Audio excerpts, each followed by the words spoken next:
Welcome to Bangla City SATV News. This is Nouri Alamin with the headlines. Indian President Ramnath Kovind wraps up a 3-day Bangladesh visit, inaugurates renovated Ramnakali Temple. Bangladesh sending ministerial level delegation to Pakistan for the first time in 9 years to join a special session of OIC Afghanistan. Bangladesh saw decline in terrorist activity in 2020. Government continued to articulate zero-tolerance policy towards terrorism, reports U.S. Department on State. Indian President wraps up a 3-day Bangladesh visit today. This was Ramnath Kovind for the first time visit to Bangladesh and his first visit overseas since outbreak of COVID-19. Foreign Minister Dr. A.K. Abdul Momen saw him off at Hazrat Shahjalal International Airport at 12:40 p.m. The visit was of the historical significance given the 50th anniversary of the shared sacrifice of the people of the two countries during Bangladesh's struggle for the liberation in 1971. Today, the President inaugurated the newly reconstructed Sri Sri Ramnakali Mandir Temple in Dhaka, which had been destroyed in March 1971 by the Pakistani forces. In keeping with the spirit on the occasion, he also interacted with Indian war veterans and freedom fighters of Bangladesh. He later addressed a gathering of friends of India representing different walks of life from the Bangladeshi society and members of the Indian community.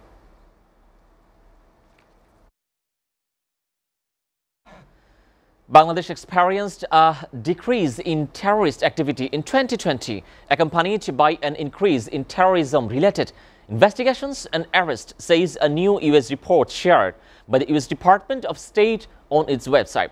In 2020, there were 3 specific terrorist incidents, resulting in no death, according to country reports on terrorism in 2020.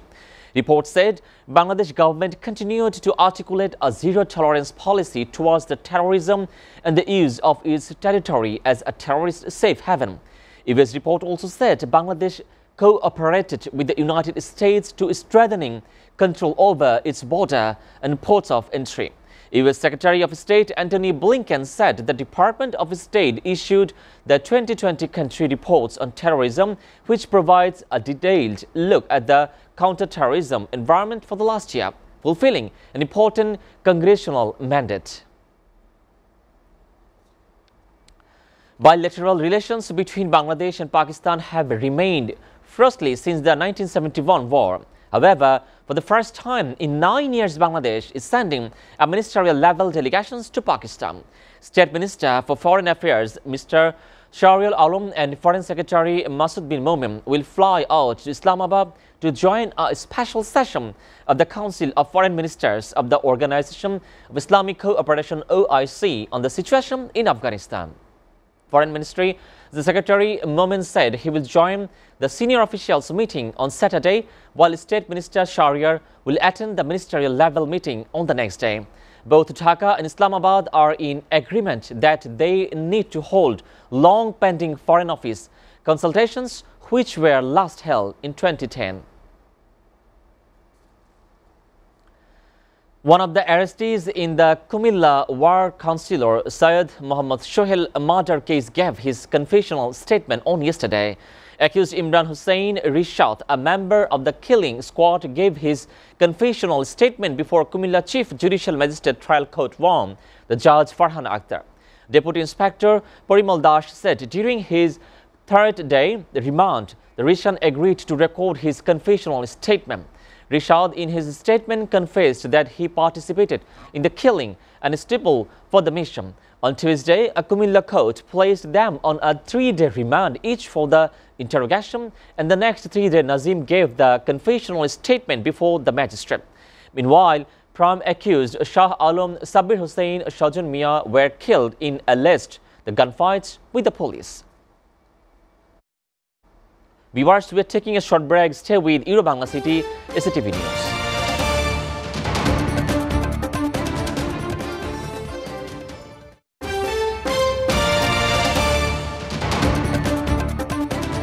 Welcome back, and you are watching Bangla City SATV News. At least 27 people were feared killed today when a fire broke out in a commercial building in a shopping district in the Japanese city of Osaka. Police were investigating the cause of the fire on the 4th floor for suspected arson. 3 people were confirmed dead at hospital. Reporters say an elderly man brought a bag into the building that leaked flammable liquid and was ignited. The fire broke out shortly after the clinic on the 4th floor of a multi-story office building. The building also houses a beauty salon, a clothes shop, and an English language school as well. One man said he saw a woman calling for help from one of the windows. Reports said at least 25 people died in Turkey this week after drinking a bad batch of bootleg alcohol as production source owing to high taxes. The production of bootleg liquid has risen with a steady increase in taxes, with President Recep Tayyip Erdogan Islamic-rooted party disapproving of alcohol consumption. Reports said 7 of the deaths occurred in Istanbul. Bootleg alcohol is sometimes mixed with methanol, which is more toxic and used by industry. The Turkish Interior Ministry said the police seized more than 3,000 liters of counterfeit and bootleg alcohol after raids at the 342 locations. At least 4 people are killed and thousands of people in the Philippines fled their homes and beachfront resorts as Super Typhoon Rai plumbed the country.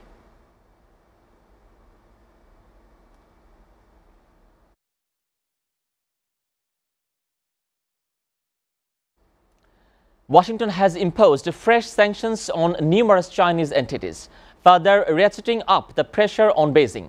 It added the technology that could be used to save lives is instead used by Beijing to pursue control over its people and repress ethnic and religious minority groups. The Biden administration has also imposed sanctions on Chinese painkiller manufacturers, stressing it would step up the action to tackle the addictions epidemic that kills hundreds of Americans every day. The Treasury Department said the sanctions target 4 Chinese commercial companies and an individual. The U.S. measures are the latest in a series of intensified penalties of China's alleged human rights abuses in Xinjiang. Last week, the White House said the U.S. would stage a diplomatic boycott of the Beijing Winter Olympics. The WHO has made interim recommendations for mixing and matching COVID-19 vaccines for both second doses and booster shots. WHO reports the Pfizer and Moderna vaccines can be used as the subsequent doses after initial doses of AstraZeneca's vaccine and vice versa. It also said the vaccines from the 3 manufacturers can also be used after first doses of the Sinopharm vaccine. This comes after a major study in the UK last week showed that the first dose of AstraZeneca of Pfizer shots, followed by the Moderna's vaccine 9 weeks later, induced a better immune response. Meanwhile, the G7 called the Omicron variant the biggest current threat to the global public health, saying its emergence meant it was more important than ever the countries to closely cooperate.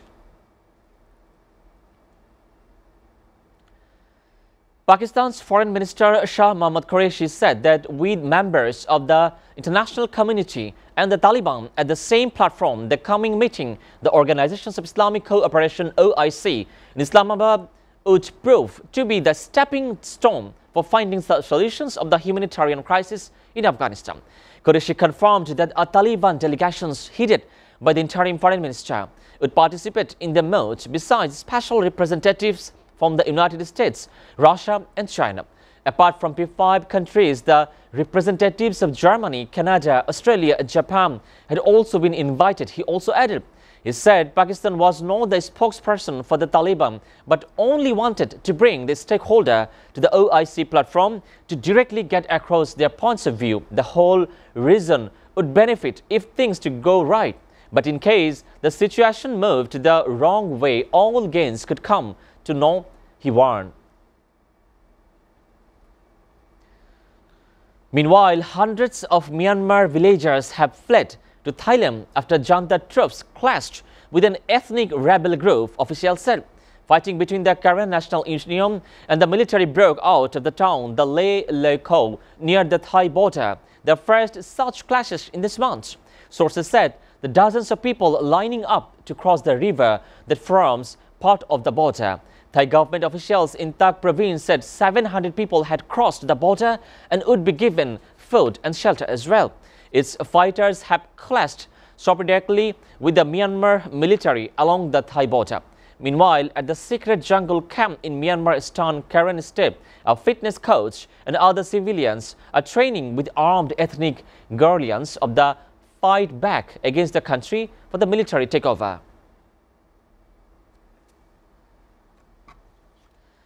Dozens of women protested on Thursday in Afghanistan's capital Kabul, demanding the right of education, jobs and political representation from the Taliban government. Some protesters carried banners echoing the Taliban complaints that the international community had frozen billions of dollars in aid and assets. The Taliban have placed a softer rule campaigner with their first ascent to the power in the 1990s, but women are still largely excluded from the government, employment and the secondary school education. Despite being permitted to protest, particularly SATV, they remain in the fear of the country's current rulers.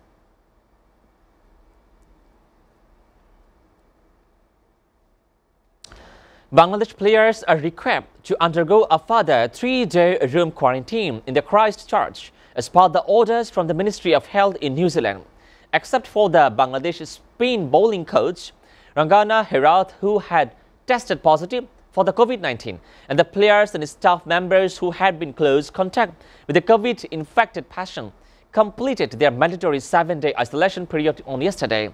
Had it not been for the rain, the players would have also had their first outdoor practice session on their 2-test tour of New Zealand. But unfortunately, the cricketers will now have to abide by the health protocols set by the country's health ministry and stay in room quarantine for the 3 more days. Before ending, we go through Bangla City SATV News headlines again.